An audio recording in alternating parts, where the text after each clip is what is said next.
On a tous cette image en tête, l'idée de génie, celle qui va tout changer. C'est un super point de départ. Mais la vraie course d'endurance pour une start-up, elle se gagne sur un tout autre terrain, celui de la finance. C'est vraiment là que tout se joue. Une mauvaise gestion et hop, même le projet le plus incroyable peut s'éteindre tout simplement faute de carburant. Alors voyons ensemble comment on peut transformer cette angoisse des chiffres en un véritable avantage stratégique. Cette citation, elle dit tout. Elle plante le décor. Ce qui achève la plupart des startups, ce n'est pas un manque d'idées, pas du tout, ni même un manque de passion, mais bien un manque de cash. La trésorerie, c'est l'oxygène. Sans ça, impossible de respirer, impossible de payer les salaires, les fournisseurs, bref, de survivre. C'est le problème numéro 1. En fait, tout projet entrepreneurial vit avec cette tension constante. D'un côté, on a l'énergie folle d'une vision, l'idée brillante, et de l'autre, on a la réalité un peu froide des chiffres, des factures qui s'empilent. Tout le défi, c'est de construire un pont bien solide entre ces deux mondes, pour que l'idée ait vraiment les moyens de ses ambitions. Allez, on entre maintenant dans le cœur du sujet avec une des confusions les plus dangereuses en affaires, celle qu'on fait souvent entre le bénéfice et la trésorerie. Penser que l'un est égal à l'autre, c'est une erreur qui, croyez-moi, peut coûter très, très cher. Du coup, une question se pose. Parmi tous les documents financiers qui existent, le bilan, le compte de résultat, lequel nous donne vraiment le pouls de l'entreprise au jour le jour ? Quel est le véritable indicateur de survie ? La réponse, sans aucune hésitation, c'est le tableau des flux de trésorerie. Pour une jeune boîte, c'est le document le plus important, le plus vital. Pourquoi ? Parce qu'il ne ment pas. Lui, il ne s'intéresse pas aux belles promesses de facture, non. Il regarde l'argent qui entre et qui sort vraiment du compte en banque. C'est en quelque sorte le rythme cardiaque de votre entreprise. Pour bien comprendre la différence, prenons une petite analogie sportive. Imaginez, le compte de résultat, c'est un peu le score final du match. Il vous dit si, sur le papier, vous avez gagné ou perdu. Super. La trésorerie, par contre, c'est le carburant qui vous reste dans le réservoir. Et on peut très bien avoir gagné le match, mais ne plus avoir une seule goutte d'essence pour rentrer au garage. Et là, c'est le drame. Prenons un exemple tout simple, celui de ce chocolatier.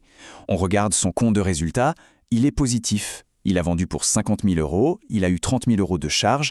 Résultat net, un joli bénéfice de 20 000 €. Sur le papier, franchement, tout va bien, l'entreprise a l'air performante. Mais, et c'est là qu'est tout le piège, imaginez que ses clients, disons des grandes surfaces, le paient à 90 jours. Mais lui, il doit payer ses fournisseurs de cacao et ses employés à la fin du mois. Vous voyez le problème ? Son compte en banque peut très vite tomber à zéro. L'entreprise est donc rentable, mais elle est en cessation de paiement.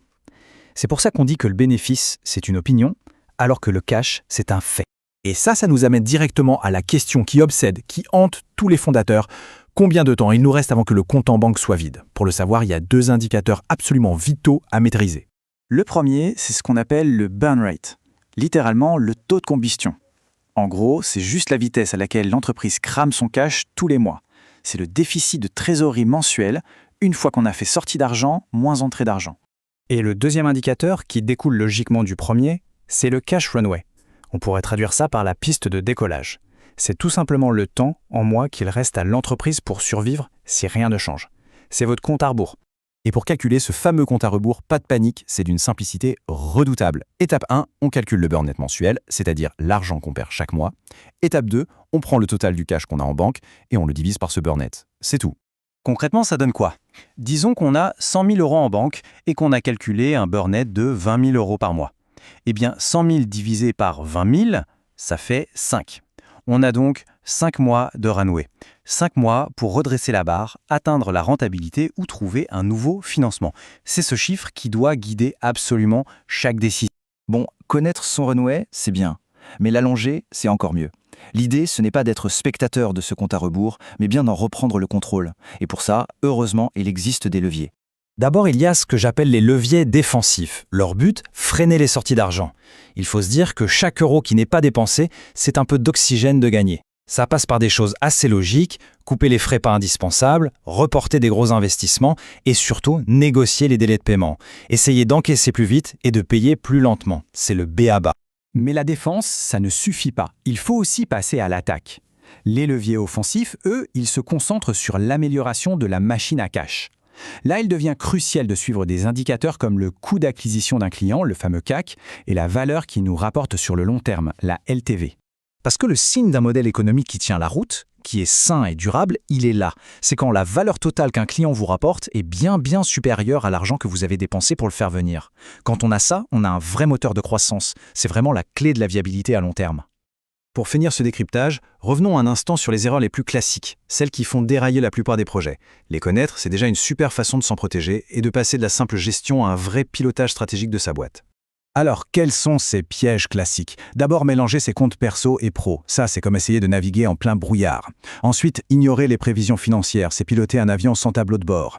Un optimisme un peu démesuré sur les revenus et les coûts, ça mène quasi systématiquement à de très mauvaises surprises. Et enfin, bien sûr, négliger sa trésorerie. Ça reste la cause numéro 1 des échecs.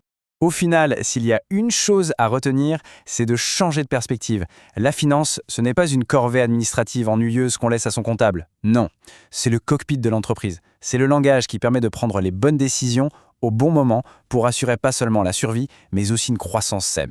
On va donc terminer sur cette question. La plupart des fondateurs maîtrisent leurs produits sur le bout des doigts, et c'est normal. Mais la question fondamentale, elle est ailleurs. Est-ce que la survie de l'entreprise, elle, est maîtrisée? Parce que sans maîtrise financière, même le meilleur produit du monde risque de ne jamais rencontrer son public.